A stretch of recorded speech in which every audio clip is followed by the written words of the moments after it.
Hi there! This is a tutorial for using Rit all-purpose dye, which is meant for natural fibers like cotton, linen, and silk. So as long as the item that you're dyeing does not contain more than 40% synthetic fibers, like polyester, you're okay using Rit all-purpose dye.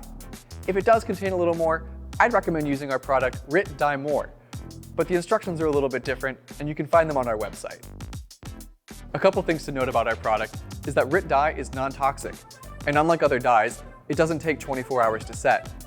The techniques that we'll be using use squeeze bottles. If you don't have any, that's okay. You probably have something around the house that'll work. The last thing that you'll need is a baking rack and a tray to catch the dye. Otherwise, the dye will puddle underneath the fabric. Now we're ready to begin. Let's get started. I'm going to show you guys how to do the classic way to tie-dye, the swirl. For this, we're going to use multiple colors, but feel free to use one color or as many as you like. It's really up to you. To start, you want to take your fabric and pre-wash it. This removes any type of finishes that might be left on the fabric. Now, this is important, leave it damp, or dampen it if it ended up getting dry. First, lay your fabric flat. Find the front, center, pinch the middle, and just start twisting. You want to get this nice and tight. Make sure the entire fabric is twirled up. Then take a couple rubber bands and secure your fabric.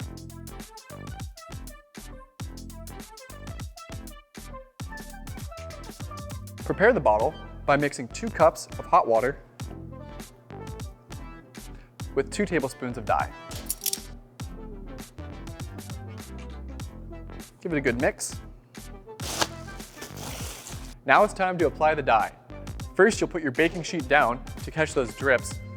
Put down your fabric right on top here and get ready to apply the dye. You can apply the dye liberally. What I like to do is start out by outlining my sections carefully. You don't need to be afraid of being too precise here.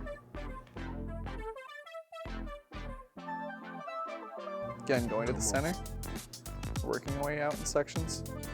Oh, if you'll notice, I did put down a plastic cloth just to catch the dye. You might want to use a bin or something else that'll protect your countertop or floors. When the top's all dyed, what you got to do is you're going to flip it over and start on the other side.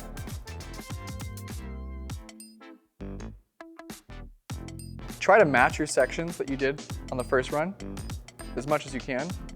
Again, not avoiding the center. Lining up your sections and getting those nice clean shapes. 30 minutes after dyeing your fabric, it's time to apply the Color Stay Dye Fixative. This will keep the colors fixed to your fabric and prevent bleeding. Just as before, you want to take 2 cups of hot water with 2 tablespoons of the dye fixative into a squeeze bottle. Apply the fixative liberally all over the surface of your fabric. Don't forget to flip it and grab the other side. Now it's time for the microwave. Wrap your fabric in plastic wrap and put it in the microwave for 2 minutes. Make sure to put a paper towel underneath to avoid any type of dye excess. Once done and cooled, it's time to remove the plastic wrap and run it under cool water. This is very important so it picks up any unabsorbed dye. If you don't do this, some of the dye could leave into the white areas when you put it in the wash. Now, put this in the wash with cold water and an old towel. That way it can soak up any other unabsorbed dye, and make sure to wash this on its own. And there you have it. Now you know the swirl technique to tie-dyeing. I'm going to show you guys how to do the scrunch technique. This is a very popular tie-dye technique right now, and for this, we're just going to use one color. Feel free to use as many colors as you like. Again, it's up to you. To start, you're going to want to take your fabric and pre-wash it. This will remove any type of finishes that might have been left on the fabric. First, lay the fabric flat, then begin to scrunch it in with your fingers, like so. Next, take some rubber bands and begin to bundle your fabric.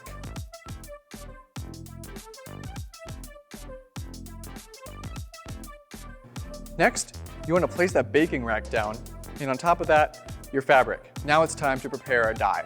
You want to take 2 cups of hot water, put it into our squeeze bottle, then add 2 tablespoons of our dye.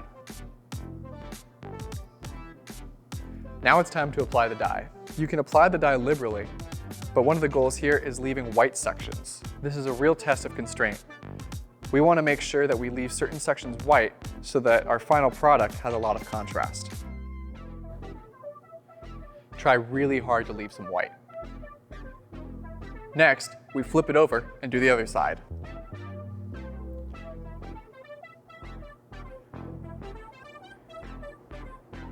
After 30 minutes of applying the dye, now it's time for the Color Stay Dye Fixative. Adding 2 cups of hot water with 2 tablespoons of the dye fixative. Put that in a squeeze bottle and apply liberally all over our fabric.